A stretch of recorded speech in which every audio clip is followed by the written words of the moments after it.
मी Neelam. Connection ज्योती रानडे यांची ही कथा ऐकूया बरं का.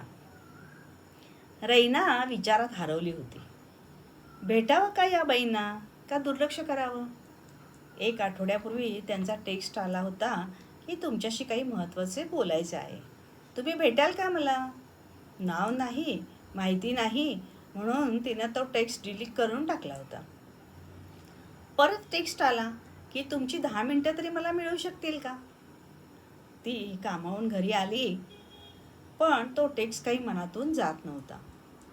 अमित अजून कामावरून घरी आला नव्हता आणि 6 वर्षाची रुचिरा कसलंसं चित्र काढत बसली होती. रुचिरा 6 वर्षाला इतकी उत्तम चित्र काढू शकते याचं तिला कौतुक वाटलं. स्वतःचं लहानपण व चित्रपण आठवली. रैना आलेली बघताच तिची आई आतून पोहे व चहा घेऊन आली. खाऊन घे रैना, रुचिरा शाळेतून आल्यापासून चित्र काढत बसली आहे बघ. बरं, निघते मी, बाबा घरी वाट पाहत असतील. रैना कामावून घरी येईपर्यंत जवळच राहणारे आई बाबा रुचिराला शाळेतून घरी आणत तिचं खाणं पिणं अभ्यास चित्र सगळं व्यवस्थित करत असे. रुचू, काय काढते आहेस? रैना पोह्याची प्लेट घेऊन तिच्या शेजारी बसली. रुचिरा चेहऱ्यावर आलेल्या बट्टा हाताच्या मागच्या बाजूने मागे करत चित्रात रंग भरत होती. भारद्वाज पक्षी काढते, तो बघतो तिथे. बाहेरच्या आंब्याच्या झाडावर बसलेला भारद्वाज पक्षी तिनं हात जोडले. बरं झालं बाबा दिसलास, आज जरूर आहे मला. फुटफुटत तिनं पोळ्या करायला घेतल्या. जेवण झाल्यावर तिने काही निर्धार करून त्या बाईंना उद्या भेटू असा टेक्स्ट एकदाचा पाठवला. लगेच त्या बाईंनी कुठे भेटायचे तो पत्ता दिला. दुसऱ्या दिवशी कामावून बाहेर पडताच रैना त्या पत्त्यावर गेली. तिचं हृदय धडधडत होतं. बेल वाजवताच दार उघडलं गेलं. समोर एक वयस्क बाई उभी होती. रुपेरी केस, चष्मा, गळ्यात सोन्याची चेन होती. कॉटनची साडी नेसलेल्या त्या बाईचा चेहरा अतिशय प्रेमळ होता. रैना, ये ना, आत ये. त्यांच्या हॉलमधली कलात्मकता बघून रैना थक्क झाली. ही सगळी चित्र मी काढली आहेत. पेंटिंग ही माझी हॉबी आहे. आवडली का तुला चित्र? मुद्द्याचं बोलले तर बरे म्हणून रैना फारसे बोलली नाही, पण भिंतीवरची ती चित्र तिला खूप जवळची वाटली. माझे नाव अपर्णा, मी तुझी आई आहे रैना, तिने धाडकन बोलून टाकले. आणि रैनाचे भावविश्व उद्ध्वस्त झाले. तिच्या कानांवर विश्वास बसेना. असे काय ऐकायला मिळेल असे अजिबात वाटले नव्हते. तुला धक्का बसणं साहजिक आहे, पण मला हातपाय धड असताना आणि कुडीत श्वास असताना तुझ्याशी बोलायचं होतं. अहो, माझी आई माझ्या घराशेजारी राहते. माझे बाबा कधीही खोटे बोलत नाहीत.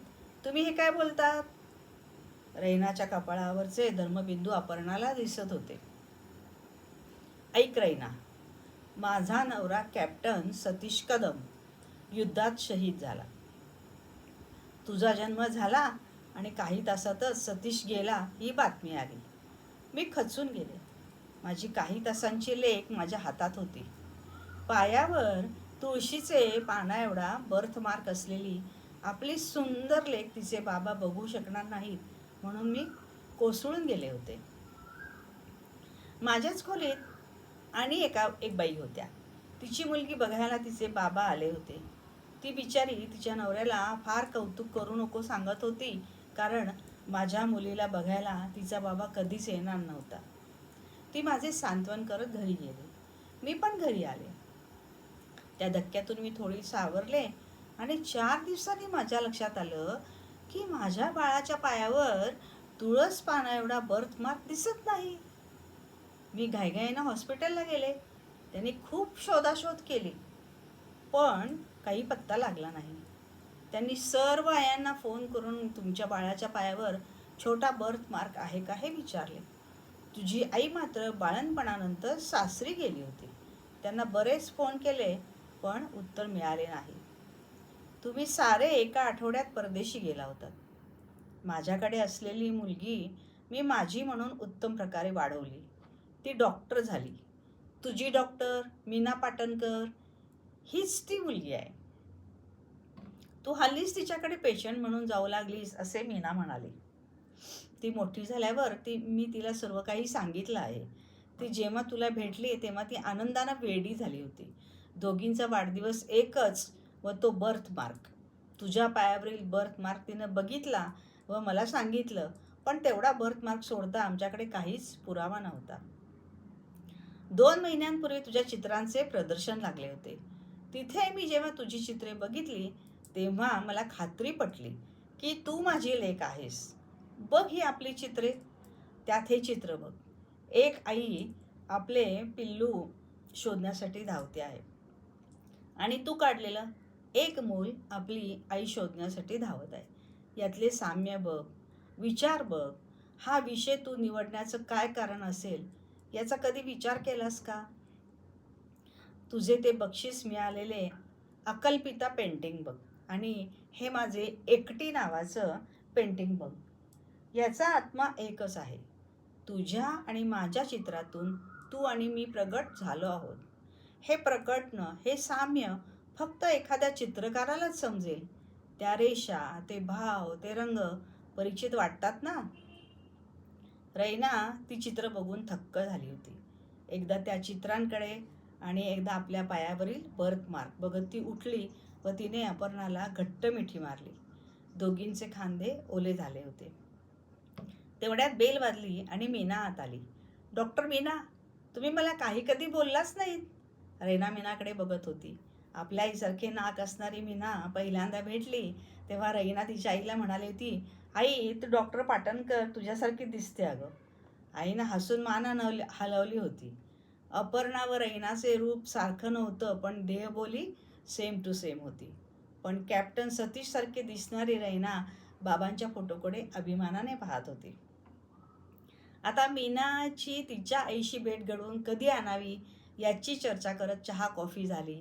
हसत रडत 3 बायका आयुष्याचा खेळ बघत होत्या.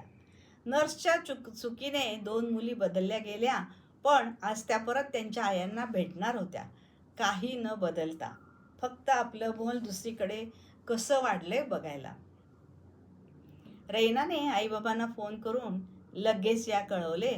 अमित व रुचिरालाही फोन करून तातडीनं बोलवले. फोनवर रुचिराला भारद्वाजाचे चित्र घेऊन ये सांगत असताना ती अपर्णाच्या हॉलमधील आजीनं काढलेला भारद्वाज व त्यांच्या रेषा व रुचिराचा भारद्वाज व त्यातलं साम्य बघत थक्क झाली होती.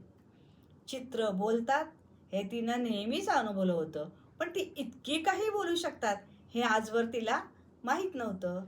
ज्योती रानडे यांची ही कथा कशी वाटली मला नक्की सांगा. माझ्या चॅनलला सबस्क्राईब करा, लाईक करा, शेअर करा, कमेंट करा.